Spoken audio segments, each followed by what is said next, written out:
बिस्मिल्लाहिर्रहमानिर्रहीम। अस्सलाम वालेकुम। हामिद इदरीस आपकी खिदमत में हाजिर है। तो आज हम बनाएंगे दम पुख्त पश्तो ज़बान का लफ्ज़ है। तो चलिए शुरू करते हैं। तो यहाँ पर मेरे पास है 1 किलो गोश्त। मैंने बीफ लिया है और हमने गोश्त को नमक लगा लेना है। इसमें नमक के अलावा कोई मिर्च मसाला नहीं जाता। तो सबसे पहले जिन दोस्तों ने अभी तक चैनल को सब्सक्राइब नहीं किया, काइंडली सब्सक्राइब कर दें, साथ में बेल आइकन के बटन को भी दबा दें ताकि हमारी हर आने वाली नई वीडियो आप तक बआसानी पहुंचती रहे।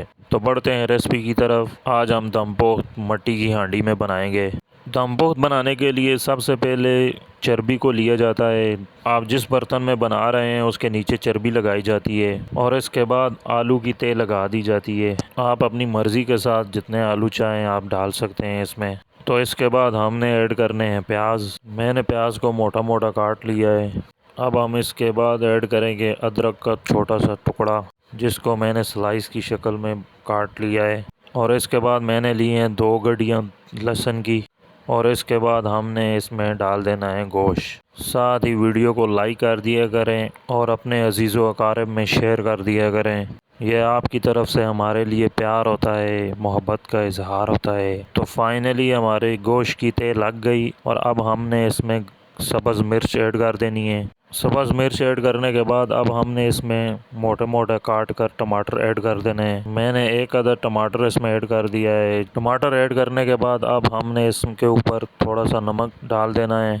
नमक ऐड करने के बाद अब हम इसके ऊपर 1 गिलास पानी का ऐड करेंगे।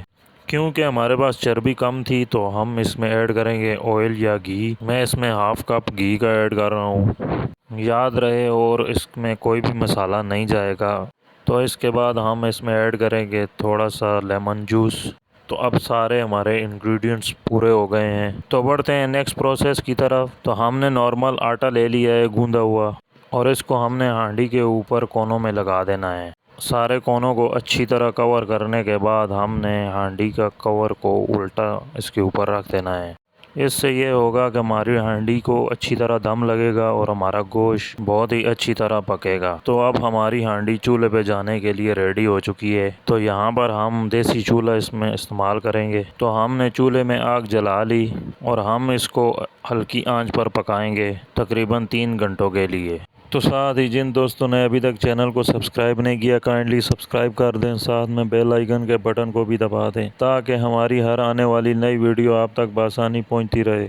और जिन दोस्तों ने चैनल को सब्सक्राइब कर लिया है उनका बहुत बहुत शुक्रिया। और यहाँ पर हमारे 3 घंटे पूरे हो चुके हैं। अब हम हांडी को ओपन करेंगे तो देखते हैं हमारी हांडी की क्या सूरत हाल है। हांडी को ओपन करते वक्त हाथ का ख़ास ख्याल रखना है ताकि हमारा हाथ जले नहीं। अगर आपको किसी चीज़ की रेसिपी चाहिए तो आप हमें कमेंट सेक्शन में बता सकते हैं। माशाल्लाह अल्हम्दुलिल्लाह बहुत ही प्यारी खुशबू आ रही है। तो अब हम इसको सर्व करेंगे मिट्टी के बर्तन में। देसी चूल्हे का और देसी हांडी का और देसी बर्तन का अपना ही एक अलग ही मज़ा है। उम्मीद करता हूँ आपको हमारी वीडियो अच्छी लगी होगी। अगर आपको हमारी वीडियो अच्छी लगी है तो लाइक एंड शेयर ज़रूर किया करें। इसी के साथ इजाज़त चाहता हूँ। दुआ में याद रखिएगा। अल्लाह हाफिज़।